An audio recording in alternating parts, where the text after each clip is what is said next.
Richland City Manager Cindy Johnson revealed the $256 million budget at a recent City Council meeting and shared that the spending plan includes a new $3.5 million fire station.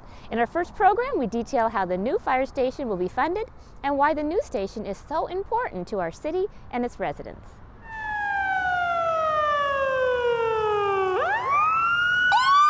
The Richland Fire and Emergency Services Department provides the citizens of Richland and surrounding areas with a range of emergency services, including fire suppression, hazardous materials response, emergency medical response, and technical rescue. Hello. Hello, Jim Jordan, Richland Fire. In addition, the department also provides other critical services such as fire inspections, fire investigation, fire prevention, and public education. The Richland Fire Department was established by city charter in 1958. At that time, the fire department was operating out of one station built in 1952, which is still considered the fire department's main station, Station 71, on George Washington Way and Swift Boulevard. In October of 1958, the city built Station 73 on the corner of Jadwin Avenue and McMurray Street. It too is still occupied by the fire department today. The City of Richland added its third station, Fire Station 72, in South Richland on the corner of Gage and Keene in 1991. Fire stations are constructed as the population in an area grows past certain predetermined levels.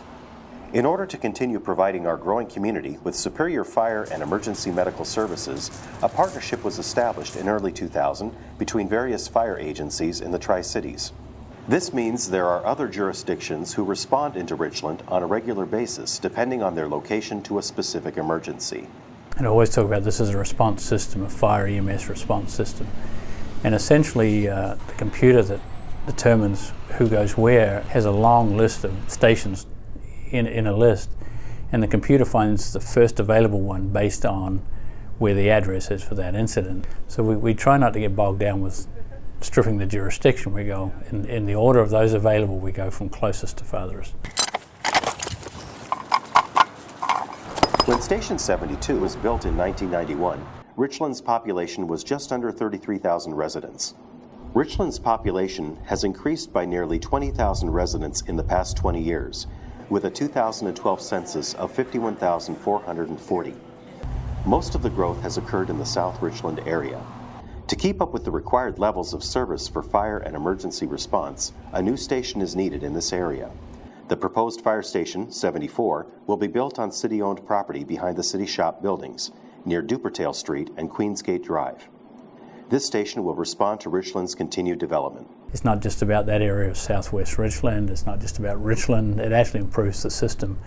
And when it's not there, we have to pull from other areas. So actually our coverage in the central area is degraded when a unit from here has to go there to cover that position. So it's important, I think, the public understands it, not as it's all about that area and that area is getting something specifically. It's really the whole system gets enhanced. Funding for proposed Station 74 is included in the 2014 budget.